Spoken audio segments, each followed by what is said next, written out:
What's up, everybody? This week I'm joined by Sarah Connolly as we sit down and talk about one of the most intentionally funny and greatest movies of the 90s, Nicolas Cage's Con Air. That and a whole lot more is to come on this week's episode of the 90s podcast. Welcome to the show.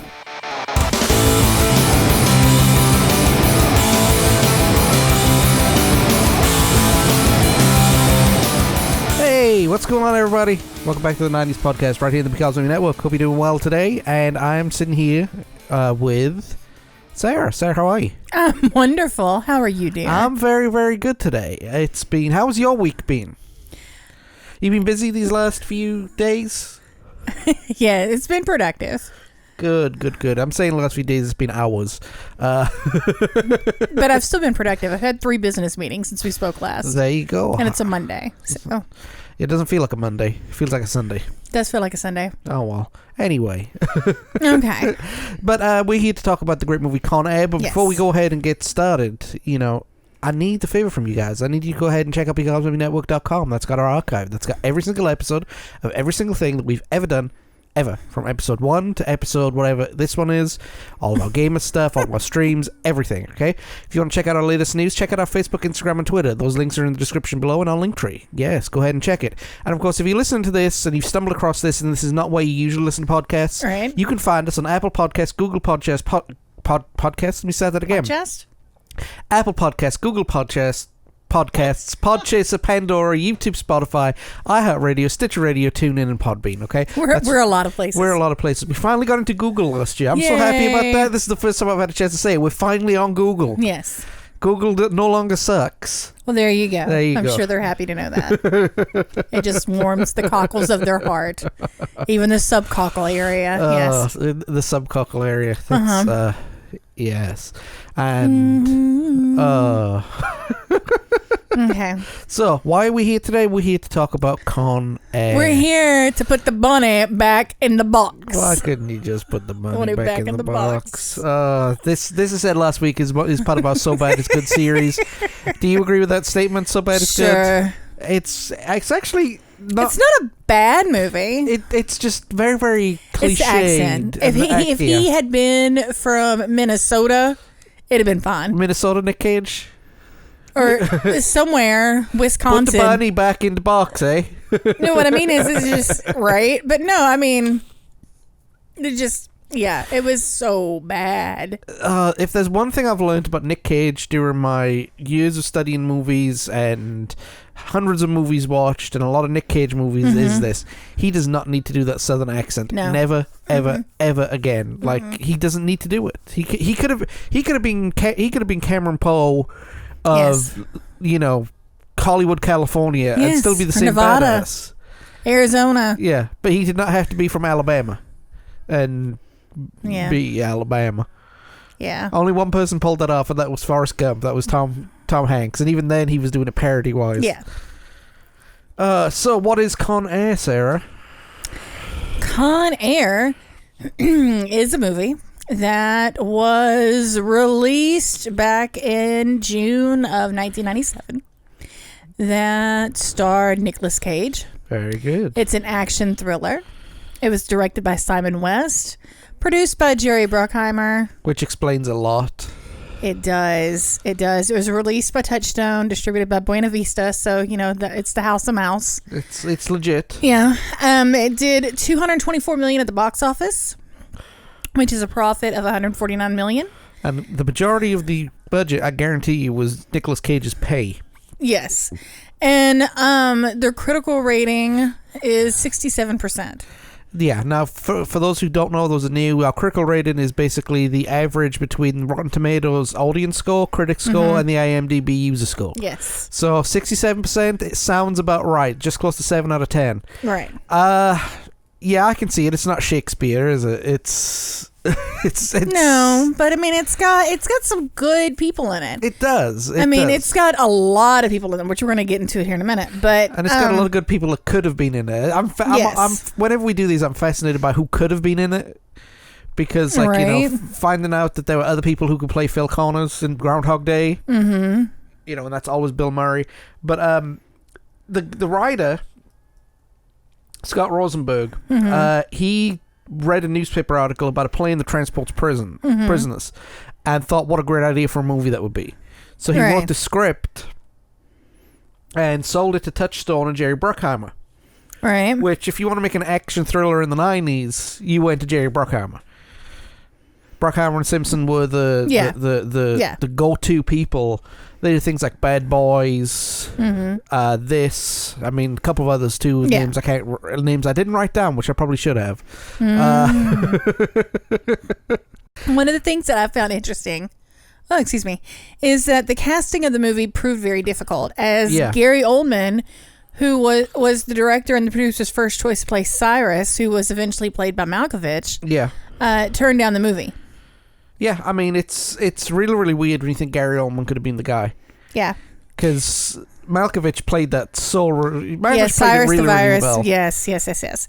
And when he turned it down, a who's who of 90s actors were also considered for the part, including Bruce Willis, Kevin Bacon, De Niro, Ed Harris, Michael Keaton, Jack Nicholson, Sean Penn, and Alec Baldwin. I don't think Bruce Willis would have been good because Willis was always the good guy at this point. Yeah. It's not like Robin Williams in that 1 hour photo booth movie where bad guy, Right. Bruce Willis was firmly a good guy and was not going to do anything else. All right. But the final four came down to Malkovich, Mickey Rourke, pre-plastic surgery, William Dafoe, and John Travolta.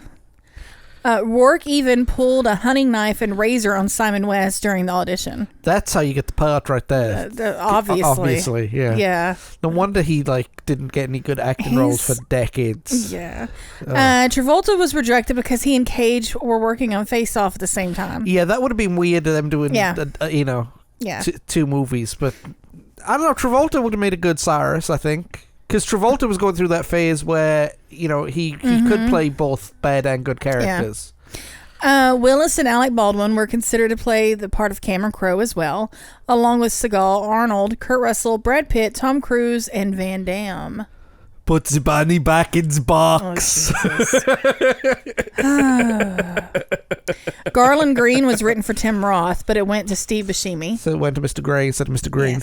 Yes. Vince Larkin was written for Cusack, but wasn't written. No, it was written for Cusack. Sorry, but Charlie Sheen, RDJ, and Matthew Broderick were also front runners. So let's talk about this real quick, okay. Right? Mm-hmm. Brad Pitt, I don't think could have played Cameron Poe. He was just too young and babyface looking. No, then he could. He could have back then. Well, this is around about 7, Tom. Yeah. Nicolas Cage was too old to play Cameron Crowe. Poe. Sorry, not Crowe. I'm thinking, anyway. Almost famous. Yeah. No, but Nicolas Cage was actually too old for the character. The character graduated the West Point like at the academy, and Nicolas Cage looked 35 at his graduation when he would have only been like 23. But then as the end of his sentence, he looked the right age. But it's 8 years. True. 8 years, so he still would have only been 31. Nicolas Cage looked every bit of I'm pushing 40. True. So Nicolas Cage was too old to play the part. I mean, he's good. Yeah. Don't get me wrong. But he was too old to play. I can concede that one. Pitt would have been a better age fit. Well, that's probably why I'm thinking Pitt would be too young because Nicolas Cage was so old. Yeah, I mean. But then again, Nicolas Cage was born looking 37. True. So I mean, I don't know. Okay, then what happens if they pulled Seagal into this one? Because he was in his mid-40s when this was done. Yeah, it wouldn't have worked. Arnold. They'd have to rewrite the backstory. I think for a lot of these characters, a lot of these people. Steven Seagal. No, that would not have worked. Tom Cruise. I can't picture Tom Cruise doing that, especially that time. Tom Cruise. I don't think he'd done an action movie since. This is before Mission Impossible. Yeah, this is pre-Mission Impossible, and this is long after Top Gun. Yeah. It was post Interview with the Vampire. Yeah, he was more actor rather than. But this was around Jerry Maguire, wasn't it? Just before, yeah, it was about a year before. It was a year after Jerry Maguire. Excuse me. He could have done it. Mission Impossible. He could have done it. Yeah, but at the time, it wouldn't have been that great. No, though. I don't think so. No. And who's the last name on the list? Van Damme. No, I'd say no more. Mm-mm. Well, that's the thing, right? You couldn't have two guys playing American soldiers in Van Damme and Arnold. Yeah, no. You couldn't do it. Let's look at the bad guys for a minute. I don't think any of those bad guys that were in there, Bruce Willis, Kevin Bacon, blah, blah, blah, they all could have pulled it off, I think. Because there was Bacon definitely could have done it. Because there was no age limit on Cyrus the Virus. Cyrus could have been a young guy just starting his prison sentence or a lifer. It said that he was, was it? He was 45 and he'd spent over 23 years in prison. Yeah, something like that. Yeah. So, but Kevin Bacon definitely could have done it. Yeah. And done it well. Yeah. I think Buscemi could have pulled it off too. Even though he went in for another part, he could have pulled it off too. He could have done it. But Buscemi's also one of those people who was like born looking 43. 80. Yeah. Yeah. Got a good cast though when you look at it, right? I mean, you've got Nicolas Cage, John Cusack, John Malkovich, right, Ving Rhames, and Colm Meaney. One of those names doesn't belong there. I love Colm Meaney. No disrespect to Mr. O'Brien. Right. But he wasn't like, when you read the rest of the names off here, you can think, wow, he got bigger billing because he did have a big part. Yes. And it was this is my pet peeve. If you're a British actor going in for an American part... Irish. He's Northern Irish. No. He's Northern Irish. Anyway, if you were somebody from Europe going in to an American part, right, you shouldn't have to put on an American accent. He didn't, did he? Oh, yeah. He put on a real bad... Oh, yeah. That's because he's Irish. Yes. Sorry, you are right. He was born in Dublin. I thought he was born in Belfast. My apologies. I read somewhere that he was born in Belfast. So if you were Irish, well, especially if you were Irish, you shouldn't have to go for an American accent in an American movie because half of New York is Irish. Right. Christopher Eccleston, I think, in Gone in 60 Seconds did it right and just did his English accent and there's nothing they could do about it at that point, Right. So, then you got Buscemi, plays Garland Green. Interesting part. Yeah. Got the whole world in his hands. Yes. Danny Trejo. MC Gainey. Chappelle. Jesse Borrego, excuse me. And I can't pronounce that name. Not Rachel T. Colton. You're gonna have to help me out with this one. I'm sorry. Mike Helty Williamson. Yes. Yes. All interesting parts. Only one of those is a guard. Right. And you got I mean, well, we'll get to what everybody does here in a minute.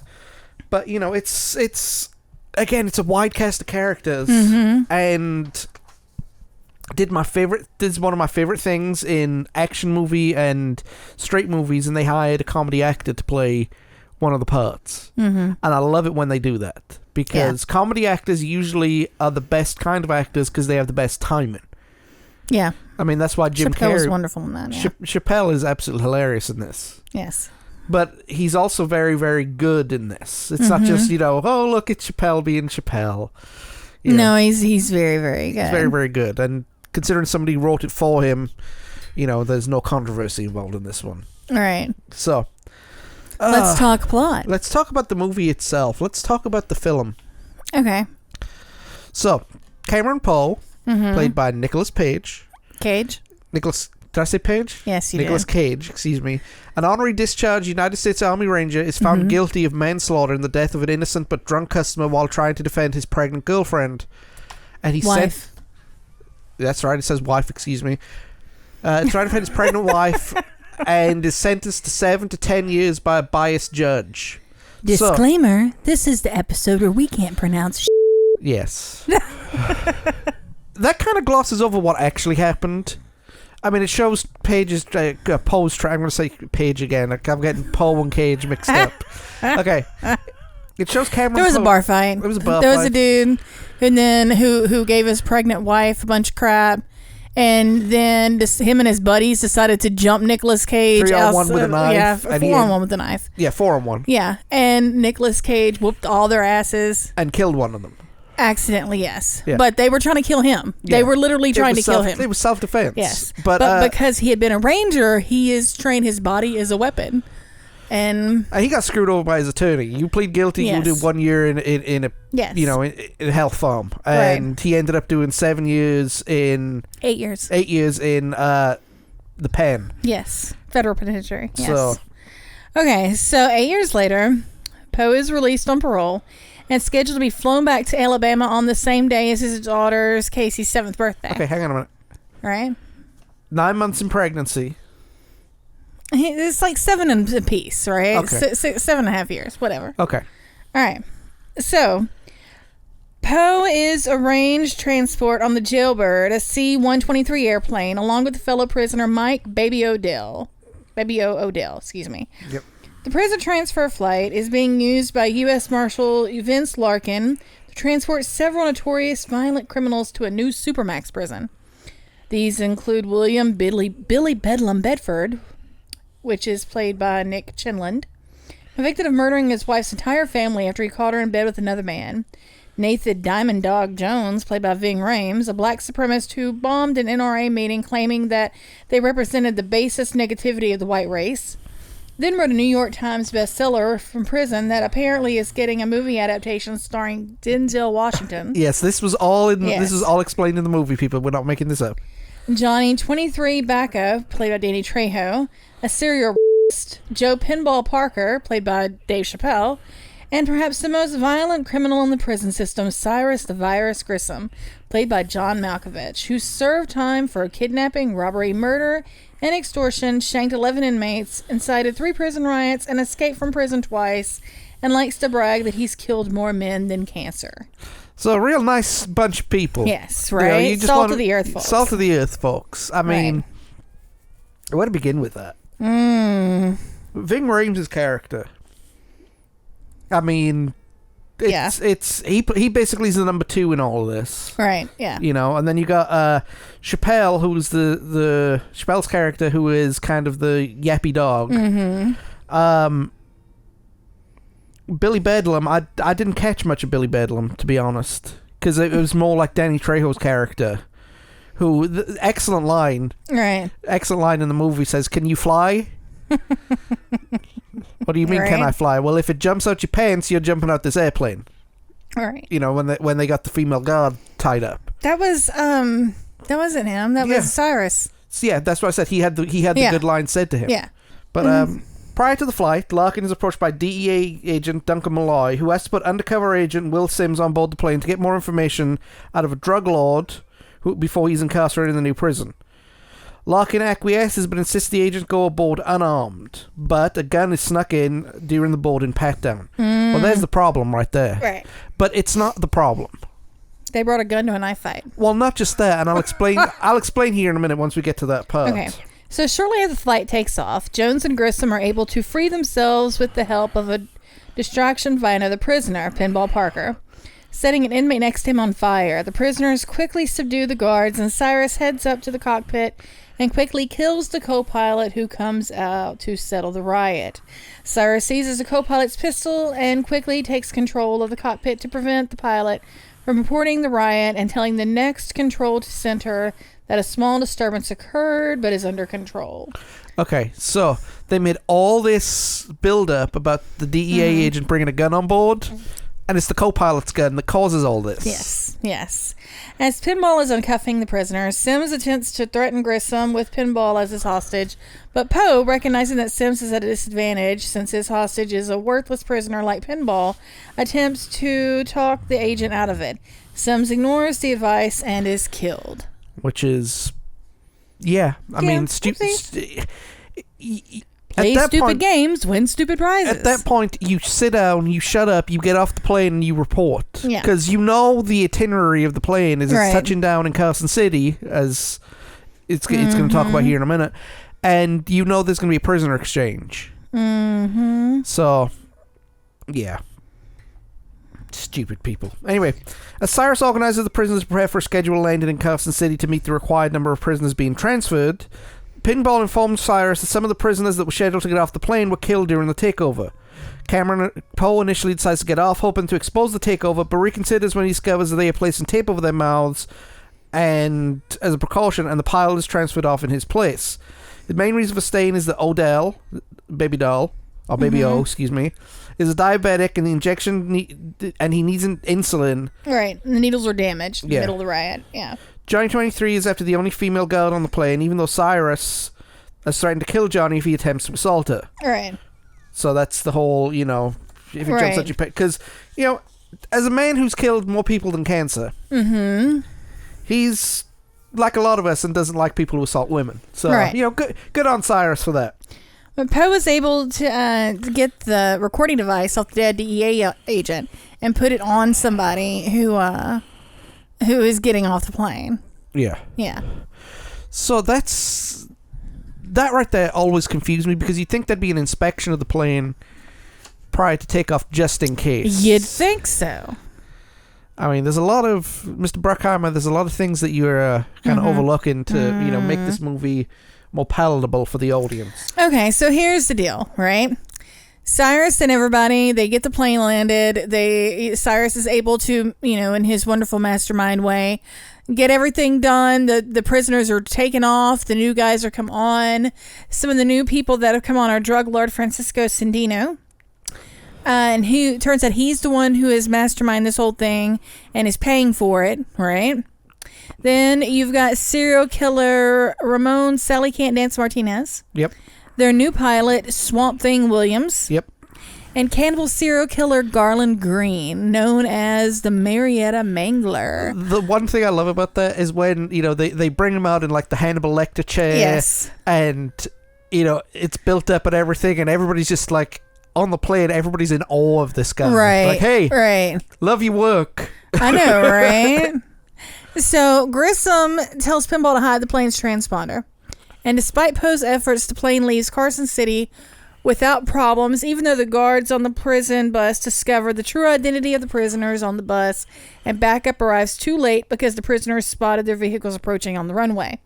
Around this time, Larkin discovers the plans for the plane's takeover in Cyrus's old jail cell, and narrowly avoids getting killed on his way out. One of the guards disregards his advice and opens a small cigar box that has a bomb hidden inside of it. Because, making bombs is easy in prison. Well, he had a copy of the Anarchist Cookbook. Okay, I can understand that, but here's what I'm saying. You might be able to get the stuff you need from the Anarchist Cookbook in prison, right? Yes. But that wasn't the bomb that was opened up. The bomb looked like something out of Die Hard, where you had one... Well, this is true. I'm sure there were guards paid off for bits of it here and there. Okay. That makes sense. Yes. That does make sense. Yes. And then you got Pinball, who's trying so desperately to seduce the security agent as he's hiding the transponder. So after Larkin and Malloy discover what's happened, right? Larkin, having heard about Poe from one of their guards, suspects Poe is on their side. Malloy, against Larkin's advice, immediately takes off to follow the plane's transponder, which, unknown to him, was snuck aboard a sightseeing plane. Poe, along with Jones, goes into the hole to determine the cause of the plane's slow speed and finds that Pinball's body is large in the landing wheel compartment, having missed the plane taking off. Poe takes the opportunity to write a message on Parker's shirt to Larkin and pushes the body out of the plane, where it lands in the middle of traffic in Fresno, California. Okay, so that's where the line from Jay and Silent Bob Strike Back, not Jay and Silent Bob, but Dogma. Do you think somebody wrote a message with a body on it, like Conair? Yeah. Okay, now I understand that reference. Yes. Even though I've seen both movies 100 times. Right. Yeah, there's a lot to digest in this, and this is where, Nick Cage's character is almost exposed as not being truthful to who he is. He's not one of them. He's he's trying to save the day and everything like that. Right. Poor Dave Chappelle. Right. So Larkin has a meeting with Trisha and Casey, which is Nicolas Cage's wife and daughter, right, to determine why he's decided to stay on the plane. When a call comes in from Fresno police, and Larkin is quickly made aware of the message. Larkin recognizes that the prisoner's plane is headed in the opposite direction of the disused Lerner airfield. Unable to convince Malloy of this information over the radio, he borrows Malloy's Corvette to make it to the field before the plane can land, calling the National Guard and other forces to help him secure the airfield. Aboard the plane, Poe attempts to keep his identity a secret, killing Bedford when he discovers Poe's parole letter and the personal belongings in the hull. Bye, Daddy. Yeah. You need to put the bunny back in the box. Yes. Why didn't you just put the bunny back in the box? So Poe learns from Grissom that Sandino is promising that once they arrive at Lerner, another plane will be waiting for them to help them gain asylum in non-extradition territory. So there's a lot to unpack here for a minute, right? For a start, let's talk about the rivalry between Larkin and Malloy. Mm-hmm. You've got, typical American movie. My department overrules your department, which hits my department, which I love your department. But it's not American. Yeah, and that's real. No, I know. It's played. Me. It's I've got a bleep. It's okay. It's overplayed though. Mm-hmm. I mean, even in a movie like this, it's way over the top, way overplayed, and then you've got Cyrus only had met Cameron Poe for a couple of hours, if that. Why is he trusting him to go down into the hold to find out what the problem is as the plane is going on? Wouldn't he have sent Ving Rhames' character down there? I would have. Well, but he made a good impression though. True, he did. Because when he was trying to talk down Johnny 23 and he beat Johnny. Right, and how he handled the DEA agent and whatnot. So yeah, I mean he made friends. That's what Baby O said. He said, congratulations, not only are you not getting off the plane, you've made best friends with Cyrus the virus. Mm-hmm. But and then you've got I get it's the internal politics that I don't like. It's right. Like look, I have information that could end this. No, my department's taking control over this. It's like, come on, guys. Garland Green figures out what happened. 2 went down, 1 comes up. Mm-hmm. I mean, surely they're going to notice that one of the guys is missing, right? Right. So the plane lands at the airfield, right? Yep. Running around, but no plane seems to be waiting for them, while the rest of the prisoners are forced by Grissom to dig out the plane after Poe warns them about trusting Sandino based on what he heard about Sandino's past treachery. So again, becoming best friends. Many hands make light work. That's what my daddy always said. Poe explores the field to try to find an injection needle for Odell's insulin, who is going into diabetic shock. Larkin, also in the field, happens upon the plane that Sandino promised, finding that Sandino has double-crossed Grissom and trying to flee on his own, and helps rescue Poe from Sandino's henchmen, who are there waiting for their boss. Larkin and Poe briefly meet and discuss the situation before Poe leaves to find an injection needle. Sandino slips away from the other prisoners to board his plane and has his pilot take off. Larkin is able to disable the plane and crash alerts Grissom, who throws a lit match at the fuel leaking from Sandino's plane, starting a fire and burning him alive. So basically, you double-cross me, I'm going to kill you. Right. Again, a lot to unpack in that one condensed paragraph, but basically, they had to crash land. They've got to dig out. They're in the desert. Yeah. They've got to dig out the plane so that way they could take back off again. They were waiting for a plane. It turns out they had been double crossed. Yeah, they got to refuel. So now they don't know where they're going to end up going. And then you got John Cusack and Nicolas Cage finally meet. Right. Well, hang on a minute. Here's a question I never understood. Right. Mm-hmm. For his actions on the plane, wouldn't he have more charges thrown against him? Well, I mean, if he's helping, obviously, I don't know. But even undercover cops, if they commit a crime, they could get arrested and charged. Well, why don't you call Jerry Bruckheimer? All right, I'll give him a call. Here we go. And be like, yo. Okay. Have you got his number? No, okay. Neither do you. Okay, so here's the thing. The prisoners observe that armed forces are advancing on the field, and upon Cyrus discovering the small arsenal hidden in the bottom of the plane and Bedford's body, they set up to ambush trap for the forces. So, we've got people coming from this way, people come from this way. Here's us, here's the cops. What's that? That's a rock. That's a rock. Yes. That's one of my favorite lines in cinema. Yes. Because of how goofy and corny it is.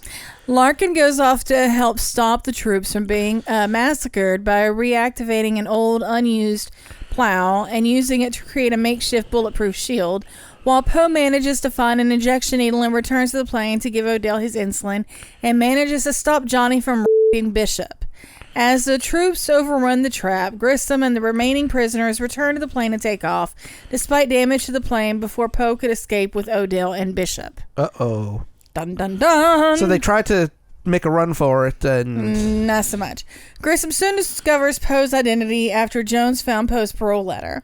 After shooting Odell in the stomach, who tried to take the blame, Cyrus prepares to kill Poe.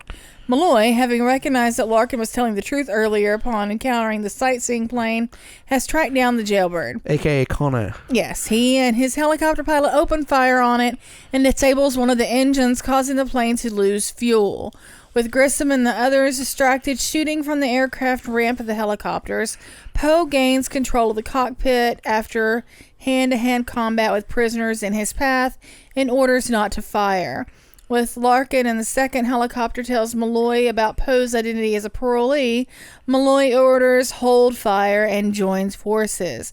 Attempting to land the aircraft at McCarran International Airport in Las Vegas, the crippled jailbird is forced to crash land on the Vegas Strip. Nice. Well, again, yes. a lot to go over here because it does happen so quickly. Mm-hmm. If they got off the plane, I think they would have been, all three of them would have been rearrested. If this was reality based, obviously. But yeah, Cyrus, man. All right. So the landing causes injuries and fatalities among the inmates, while also causing massive destruction along the strip until it comes to a halt in the lobby of the Sands Hotel. Amid the chaos, Poe is thanked by both Odell and Bishop for his help as the police arrest the surviving prisoners. Grissom, Jones, and Swamp Thing escape in a fire truck. Larkin and Poe see them trying to flee, pursue them on motorcycles, eventually killing all three escapees, Jones being hit by Poe's motorbike, Swamp Thing hurtling through the windshield and being run over after Lincoln floods the inside of the fire truck with water from the fire hose, and Cyrus being beaten by Poe, handcuffed to the fire ladder, and then sent flying after the truck crashes, leaving Cyrus to be crushed by a pile driver in a nearby construction site. Jesus. Ow. Poe is finally able to reunite with his loving wife and daughter, who have been brought by Larkin to meet him. Aww. I got you a bunny. I got you a bunny. You take your daddy's present now. No, she don't have to take it. You take your daddy's present now. In the final scene, okay, so final scene's at the craps table in one of the Vegas casinos. And he asks the new shooter if he feels lucky. The shooter, Garland Green, Steve Buscemi, who is the only prisoner who escaped, takes the dice, sips a margarita, and replies with a smile. See, why did he get back on the plane? He's got an unused swimming pool, playing tea party with the little girl, and then which we don't know if he killed or not. No, he didn't kill her. Oh, that's right, he didn't kill her. Because they she see waves. wave That's right. the plane off. Okay. Yeah, so he could have just. But you worry about it for like a half second. Yeah, because they built that tension right. before they start singing "Sweet Home Alabama" on the. Yes. Irony. Well, and I mean that last act, there's a lot of things going on. Yeah. The sudden buddy of the of the agencies. Right. I don't buy for like a half a second. I think that both of them are trying to get that promotion, quote unquote. Mm-hmm. Them taking off, they missed the part where they disabled the plane by attaching the dude's Corvette to it. Right. Yeah. I'd be. Mm-hmm. And then you've got poor Cyrus. Yeah. Well, I mean, that's a horrible way to go. It ain't pretty, but then again, he did a lot of things that wasn't pretty. So, no, that's true. That's true. That's true. That's true. And that, ladies and gentlemen, is Conair. That's the story in a nutshell. It felt very dense and very confusing reading it, and when watching it the other night, it is very dense and confusing, so to speak. Yes, bunnies and boxes, and my daddy always said, "Many hands make light work." Who basically, it's the movie is Who Can You Trust Anyway? Mm-hmm. Where the friendships don't matter, and we're just making it up as we go along. That's what it feels like. So behind the scenes, everybody thought that this was one of Nick Cage's best movies, and consider it part of a holy trinity of movies that he did in very quick succession with The Rock and Face Off. I forgot he did The Rock. I know Sean Connery did The Rock. I forgot it was Nicolas Cage, and I'd get the two movies confused title-wise. Unfortunately, a major accident claimed the life of Phil Schwartz, a special effects crew member who was crushed by a prop plane. So not great. Yeah. Cusack apparently hates the film and refuses to give interviews about it. Which is a shame, because he did really, really well. His part was really good. Really good. And Chappelle ad-libbed most of his lines. Of course he did. Yes. Danny Trejo stated that the set was very alpha, as the guys try to constantly one-up each other. Nice. Well, you know, I mean, that's kind of a duh considering who all was there. I mean, it was like, you know, it was all testosterone. Everybody was eating a bowl of nails for breakfast with no milk or sugar. Now, this I didn't know. The song "American Badass" by Kid Rock is apparently based on Cameron Poe. So that's another bad thing come out of this movie. Right? I'm sorry, Kid Rock. There are a lot of character crossovers in this movie. Cusack, Malkovich, and Cage will be reunited in being John Malkovich. Chappelle and Williamson are both considered for the role as Bubba in Forrest Gump. And Nick Cage used his southern accent in this movie, even though it's considered one of the worst fake accent performances of all time. Yeah, it's pretty bad, guys. His accent is not... No, he can't do that southern... you don't have to do this. Yeah. So here's the thing. You also, now there's two main songs in the movie. One we talked about already, which was Sweet Home Alabama. The other one, there is a controversy on. Okay, I'm listening. Okay, so How Do I Live was originally given to LeAnn Rimes to perform for the movie. If you don't know who LeAnn Rimes is what Taylor Swift was in the 90s. Yes. So she recorded the song, right? Yeah. Did a video for it, which is her standing on top of an airplane. I mean, you know, the whole... Yeah, it's supposed to have cut scenes in the movie and all this other stuff. Kind of like you do in all 90s movies. Right. Unfortunately, at the last minute, they cut her version from the soundtrack and used Trisha Yearwood. Really? I didn't know that. Yes. So now LeAnn Rimes went on to release the song as a single, and it is, for most people... the version that they think of when you hear the song. However, the one that was used in the movie and the one that was nominated for an Oscar and a Razzie, yes, was Trisha Yearwood's version. I did not know that. Not LeAnn Rimes. And Trisha Yearwood went on to be Mrs. Garth Brooks. Oh. So yes. So she at the time she wasn't. She wasn't, but she turned out to be. Yeah. Later on she became Mrs. Garth Brooks. Well, there you go. I did not know that. I obviously didn't know that. So and How Do I Live was only used in the very beginning. Well, no, it was used at the end, too, wasn't it? Yeah. It was at the beginning in the bar. That's what they were dancing to. And it was at the end when the family was reunited. Yeah. Because you needed something sappy after all that. You needed something to suck the testosterone out of the room because it was a real... But there was huge, contention in Nashville because LeAnn was... Oh, she was a baby at that point. Well, I mean, she's like 16. No, she was a little older than that. She's like 17, 18. Well, it's still. But she was still just. I mean, to her, that's like Kanye saying, "I'm gonna let you finish." Yeah, it was the equivalent. it was the equivalent. So when did she marry Garth Brooks? Was it 97? Was it after 97? Yeah. Okay, because I was going to say if it was before 97, she was Mrs. Garth Brooks at that time. No. It was early 2000s when they got together. He was still married to Sandy at the time, if I'm not mistaken. I don't know who Sandy is. Yeah, so. the original Mrs. Garth Brooks. Anyway, so I rate this film an 11 out of 10. I'm sorry, I have to. It's so campy. Bad. You know what? I'll concur. So it's a 22 out of 10. Yeah. See, well, 10 plus 10 is 20. 11 plus 11 is 22. But no, I mean, okay. Here's the deal, right?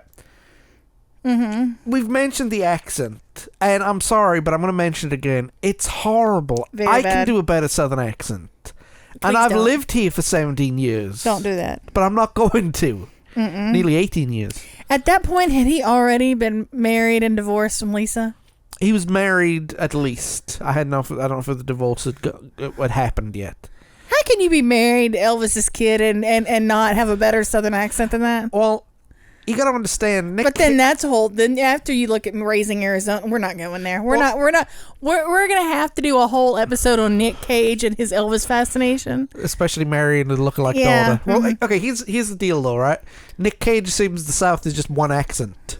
Oh, yeah. And that's where the problem, guys. It's a generic Southern accent that's not very generic. It's pretty. It's almost as bad as Tom Hanks's one. Mm-hmm. And they're both from Alabama, the characters. So how could he marry Elvis's daughter with such a bad Southern accent? Easy. Tennessee accent is completely different to the Southern accent that he uses. I gotcha.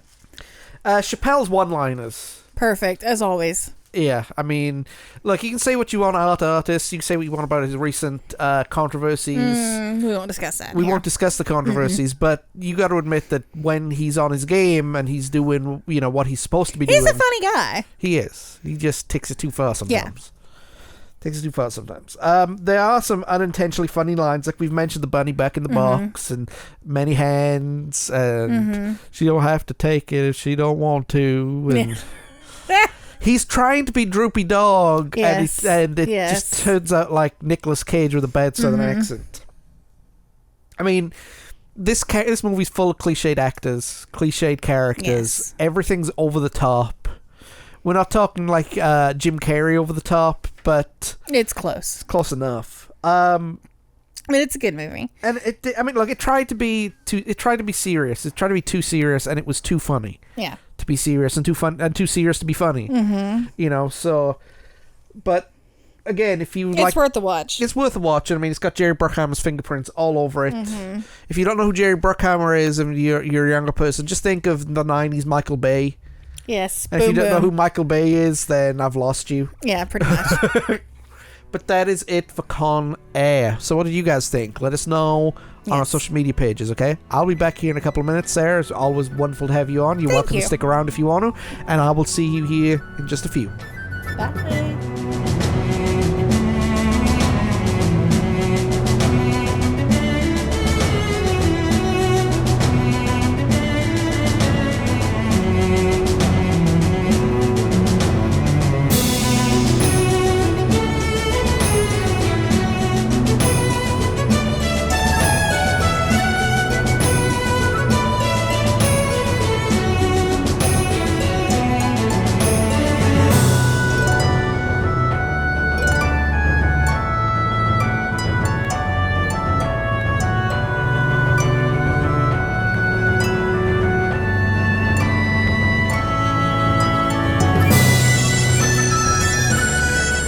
Alright, thanks for staying on board, everybody. A sincere thank you to Sarah for taking the time out of her day to come and talk to us. She'll be back later on in the season. If you want to go ahead and have more of her goofiness, which we all know and love, go check out Instagram and Twitter at sconnolly318. And you can also find her on the becausemaybepodcast.com. She's our resident blogger, and she's had some interesting takes so far this month, and long may they continue. Also, this week on the Because of Me Network, we continue the 90s gamer. We continue our playthrough of Pokemon Blue. We're almost at the end. We're almost in touch with our 7th badge, everybody. Our 7th badge. So we got 2 episodes this week, and hopefully by the end of this week we have our 7th badge, and we can continue our playthrough to get near the end, because this one almost broke me, everybody. It really did. 42 episodes so far that have been recorded in the can, and I don't know how many more coming after that. Please save me. I miss the days of playing, 10 episodes for a game. But it's my fault for picking something like Pokemon Blue. Oh, wow. But that's Tuesday and Thursday on our YouTube channel. Go ahead and check it out. Our link is in the description of this podcast. Check out our link tree. That's where you will find it. And that is it for this episode. Next week, I'm joined by Greg Gregory as we talk about the Super Mario games of the 1990s. We're not going to go into a lot of them, but mainly the highlights, the ones that changed the franchise forever, including Mario All-Stars and Mario 64, so that'll be a good one. And like I said, Sarah will be back later on in the season, and we've got some good episodes of her coming on as well. So, if you like what you hear, go check out becausemaybepodcast.com. That's where you find all of our archives. You can listen to more episodes of the 90s podcast. Yes, ranging from episode 1 of season 1 to this episode and beyond. Go check out Facebook, Instagram, and Twitter. Those links are in our link tree in the description. That'll take you to all of our latest news and activities that we got coming up with the 90s podcast, and of course the whole Because Maybe Network. And of course, if you're listening to this, if you stumbled across this, and this is not where you usually listen to podcasts, we are actually on Apple Podcasts, Google Podcasts, Podchaser, Pandora, YouTube, Spotify, iHeartRadio, Stitcher Radio, TuneIn, and Podbean, okay? And yeah, and until the next time we see you, which will be next Sunday, take it easy, and I'll see you then. Bye, everybody.